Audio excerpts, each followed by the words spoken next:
Hi friends, welcome back to our channel INB jobs info.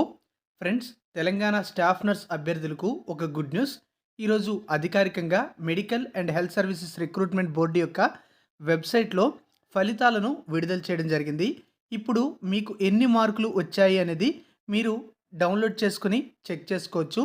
Complete details ఈ వీడియోలో చెప్తాను. వీడియోను పూర్తిగా చివరి వరకు స్కిప్ చేయకుండా చూడండి. మీరు మన ఛానల్ని ఇంతవరకు సబ్స్క్రైబ్ చేసుకోకపోతే ఛానల్ని ఇప్పుడే సబ్స్క్రైబ్ చేసుకొని పక్కనే వచ్చే బెల్ ఐకాన్ని యాక్టివేట్ చేసుకోండి.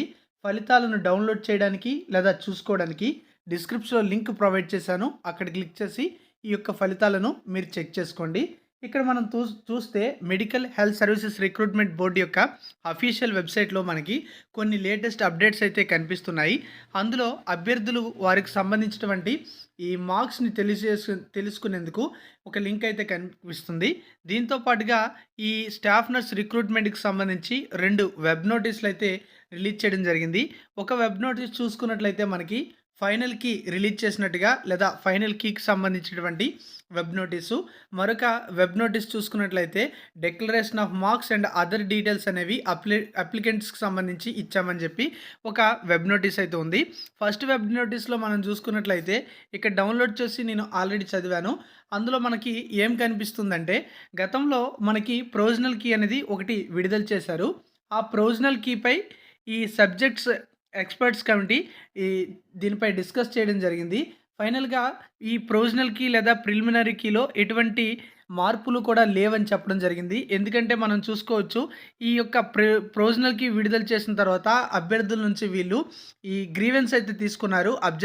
అబ్జెక్షన్స్ రూపంలో ఈ గ్రీవెన్స్ ఏదైతే తీసుకున్నారో దానిని ఈ సబ్జెక్ట్స్ ఎక్స్పర్ట్ కమిటీ ఏం చెప్తుందంటే దీనిలో ఎటువంటి డీవియేషన్స్ అయితే లేవని చెప్తుంది. There is no deviation between preliminary key and final key, hence the preliminary key is treated as final key in the all 3 sessions అని చెప్పారు. సో 3 సెషన్స్లో కూడా వాళ్ళు గతంలో ఏదైతే రిలీజ్ చేసినటువంటి ప్రిలిమినరీ కీ ఉందో అదే ఫైనల్ కీగా మనకి ఇక్కడ కన్సిడర్ చేస్తున్నట్టుగా ఈ వెబ్ నోటీస్లో ఇవ్వడం అయితే జరిగింది. నెక్స్ట్ మనం చూసుకుంటే మరొక వెబ్ నోటీస్ కూడా ఉంది. అందులో మరికొన్ని డీటెయిల్స్ కూడా ఇచ్చారు. అందులో ఉన్న డీటెయిల్స్ ఏమిటి అనేది అయితే మనం ఒకసారి చెక్ చేద్దాం. Government of Telangana medical and health services recruitment board Hyderabad staff nurse recruitment అని చెప్పి ఒక వెబ్ నోటీస్ అయితే విడుదలైంది. ఇందులో మనం చూసుకున్నట్లయితే ఈ నోటిఫికేషన్ అనేది గత సంవత్సరం డిసెంబర్ 30వ తేదీన విడుదల చేయడం జరిగింది. ఆ తర్వాత ఈ సంవత్సరం జూన్ 12వ తేదీన ఒక అనుబంధ నోటిఫికేషన్ అయితే విడుదల చేశారు. దీని ప్రకారం చూసుకున్నట్లయితే కంప్యూటర్ బేస్డ్ టెస్ట్ కండక్ట్ చేస్తామని చెప్పి ఆ యొక్క నోటిఫికేషన్లు ఇవ్వడం జరిగింది. ఆ విధంగానే ఆగస్టు 2వ తేదీన ఈ సంవత్సరం మనకి ఎగ్జామ్ కూడా 3 సెషన్స్లో కంప్లీట్ చేయడం అయితే జరిగింది. ఆ తర్వాత మనకి ప్రొవిజనల్ కీ అనేది రిలీజ్ చేశారు. వాటిపై అబ్జెక్షన్స్ ఏమైనా ఉంటే అప్లికెంట్స్ నుంచి తీసుకోవడం అయితే జరిగింది.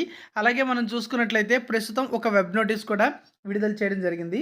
అంటే అప్పుడు ఏదైతే ప్రొవిజనల్ కీ ఉందో దాన్నే ఫైనల్ కీగా కన్సిడర్ చేయడం అయితే జరిగింది.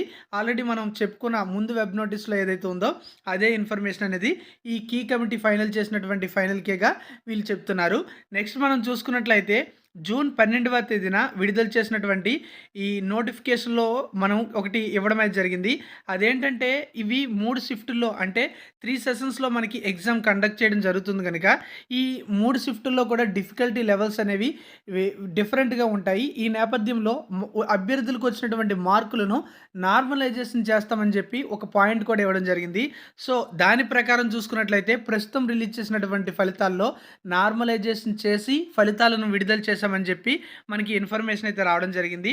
అదేవిధంగా the applicants are further informed that the total points అంటే వాళ్ళకి మొత్తం వచ్చిన మార్కులన్నీ అదేవిధంగా ఈ నార్మలైజేషన్ చేయడం ద్వారా అంటే ఈ marks obtained by the applicants are prepared by the adding marks obtained in the CBT and weightage points for contract or outsourced service in state government hospitals or institutions or programmes అని చెప్పారు. అంటే ఎవరికైనా గతంలో experience ఉన్నట్టుగా వాళ్ళు apply చేసుకునేటప్పుడు ఆ వివరాలు నమోదు చేసి ఆ యొక్క సర్వీస్ సర్టిఫికేట్ అనేది అప్లోడ్ చేశారో వారికి మార్కులు కూడా యాడ్ చేయడం జరిగిందని చెప్పి మనకి ఇక్కడ 3rd పాయింట్లో ఇవ్వడం అయితే జరిగింది. అదేవిధంగా మనం చూసుకున్నట్లయితే the details containing total points or marks obtained by the applicants normalised marks in CBT plus weightage points for contract or outsourced services in the state government hospitals or institutions or programmes అని చెప్పారు. అలాగే along with other details of applicants is released today అంటే ఈరోజు వాటితో పాటుగానే ఈ యొక్క ఫలితాలనేవి release చేయడం జరిగింది చెప్పారు. అంటే మీరిప్పుడు ఈ యొక్క ఫలితాలు ఎలా చూసుకోవాలంటే మీ యొక్క అకౌంట్స్‌ని లాగిన్ అయ్యి చూసుకోమని చెప్పడం అయితే జరిగింది. అలాగే అప్లికెంటు ఏ జోన్‌కైతే అప్లై చేసుకున్నారో ఆ జోన్‌కి చెందినటువంటి అభ్యర్థి అవునా? కాదా? లేకపోతే అది ఎలా కన్సిడర్ చేస్తారంటే వాళ్ళు ఫస్ట్ క్లాస్ నుండి 7th క్లాస్ వరకు కూడా ఏ జోన్‌లో అయితే చదువుకుంటారో దాని ఆధారంగానే వాళ్ళ యొక్క లోకల్ జోన్ అనేది కన్సిడర్ చేయడం జరుగుతుంది. In this regard it may be noted the details of the applicants other than the marks obtained by them are same as provided by them in the online application అని చెప్పి ఇవ్వడం జరిగింది. అంటే applicant ఎవరైతే ఉంటారో వాళ్ళు అప్లికేషన్ ఫిల్ చేసేటప్పుడు వాళ్ళు ఇచ్చినటువంటి డీటెయిల్స్ ఆధారంగానే ఈ యొక్క లోకల్ జోన్ అనేది ఈ ఫైనల్ కావడం అనేది జరుగుతుంది. Applicants are requested to go through their details and submit objections or representation if any online after logging into their accounts on the MHSRB website అని చెప్పారు. అంటే మీ యొక్క లాగిన్ డీటెయిల్స్ ఉపయోగించి లాగిన్ అయ్యి ఆ తర్వాత ఏమైనా అబ్జెక్షన్స్ ఉన్నట్లయితే వాటిని మీరు పెట్టుకోవడానికి ఛాన్స్ కూడా ఇస్తున్నట్టుగా ఇవ్వడం అయితే జరిగింది.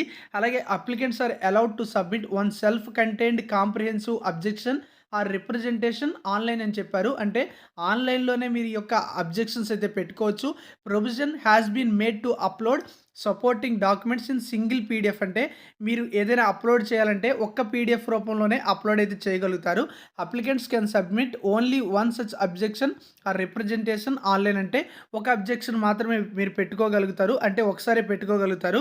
అలాగే మనం చూసుకుంటే ఈ అబ్జెక్షన్స్ అనేవి ఈ రోజు నుంచి డిసెంబర్ 20వ తేదీ వరకు కూడా మీరు పెట్టుకోవడానికి ఛాన్స్ అయితే ఇచ్చారు. దాదాపుగా ఒక 2 డేస్ అని చెప్పుకోవచ్చు. Objections have to be filled online only in the applicants login.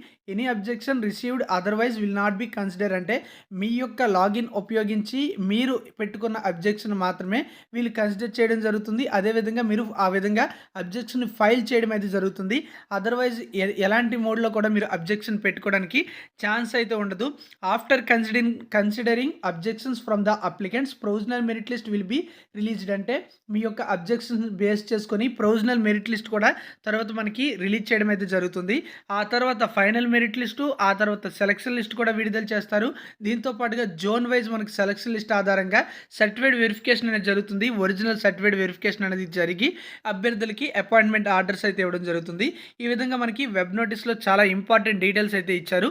మరి ఇప్పుడు ఈ ఫలితాలు ఎలా డౌన్లోడ్ చేసుకోవాలి అనేది కూడా మనమైతే చూద్దాం. ఎంహెచ్ఎస్ఆర్బికి సంబంధించిన అఫీషియల్ వెబ్సైట్లో click here for marks and other details of applicants for staff nurse examination అని చెప్పి ఒక లింక్ అయితే యాక్టివేట్ అయింది. అయితే ఇది ఓపెన్ కావడానికి కొంతమందికి కొంచెం టైం పడుతుంది. ఇక్కడ మనకైతే చక్కగానే ఓపెన్ అయిపోయింది. ఇందులో login to start your session అని చెప్పి ఇలా ఓపెన్ అవుతుంది. ఇక్కడ యూజర్ నేమ్ అడుగుతుంది, ఇక్కడ పాస్వర్డ్ అడుగుతుంది, ఇక్కడ సెక్యూరిటీ కోడ్ అయితే అడుగుతుంది. ఏం లేదండి, యూజర్ నేమ్ అంటే మీరు అప్లై చేసేటప్పుడు ఇచ్చినటువంటి మెయిల్ ఐడిని ఎంటర్ చేయాల్సి ఉంటుంది. పాస్వర్డ్ అనేది మీరు అప్లై చేసేటప్పుడు క్రియేట్ చేసుకుని ఉంటారు. ఒకవేళ మీరు మర్చిపోయి ఉన్నట్లయితే ఇక్కడ ఫర్గెట్ పాస్వర్డ్ అని చెప్పి ఒక ఆప్షన్ అయితే కనిపిస్తుంది. దానిపై క్లిక్ చేసి మీ యొక్క పాస్వర్డ్ని మళ్ళీ రికవర్ చేసుకోవచ్చు, లేదా కొత్త పాస్వర్డ్ కూడా పెట్టుకోవచ్చు. అదేవిధంగా మీకు మెయిల్ కూడా వస్తుంది ఈ ఫర్గెట్ పాస్వర్డ్ అనేది చేసినట్లయితే. ఇక సెక్యూరిటీ కోడ్ అంటారా, ఇక్కడ సెక్యూరిటీ కోడ్ అనేది ఆటోమేటిక్గా కొంతమందికి డిస్ప్లే అవుతుంది. డిస్ప్లే అవ్వకపోతే వెయిట్ చేయండి. అప్పటికి కూడా డిస్ప్లే కాదు అంటే ఇక్కడ మీకు ఈ ఏదైతే సింబల్ కనిపిస్తుందో రీలోడ్ సింబల్ దాని మీద క్లిక్ చేసినట్లయితే మీకు సెక్యూరిటీ కోడ్ అనేది తర్వాత ఓపెన్ అవుతుంది. సో ఆ విధంగా సెక్యూరిటీ కోడ్ కూడా ఎంటర్ చేసి లాగిన్ చేసినట్లయితే మీ యొక్క ఫలితాలు అయితే కనిపిస్తాయి. అంటే మీరు ఏ సెషన్లో ఎగ్జామ్ అయితే రాశారో ఆ యొక్క సెషన్లో ఉన్నటువంటి మార్కుల వివరాలు కనిపిస్తాయి. ఆ తర్వాత నార్మలైజ్డ్ స్కోర్ ఎంత ఉంది, అదేవిధంగా మీరు కాంట్రాక్ట్ లేదా అవుట్సోర్సింగ్ విధానంలో గతంలో పనిచేసిన అనుభవం ఉంటే ఎన్ని సంవత్సరాలు పనిచేశారు లేదా ఎన్ని నెలలు పనిచేశారు అనే వివరాల ఆధారంగా ఆ డీటెయిల్స్ అన్నీ కూడా కనిపిస్తాయి. టోటల్గా ఆ వెయిటేజ్ మార్కులు తర్వాత మీకు వచ్చినటువంటి నార్మలైజ్డ్ మార్కులు అన్నీ కలిపి టోటల్గా మీకు ఎన్ని మార్కులు వచ్చాయనేది అక్కడ కనిపిస్తుంది. దాని కింద భాగాన మీకు అక్కడ డిస్ప్లే అయినటువంటి డీటెయిల్స్పై ఏమైనా అబ్జెక్షన్స్ ఉన్నట్లయితే అబ్జెక్షన్స్ రైజ్ చేయడానికి ఒక లింక్ అయితే ఉంటుంది.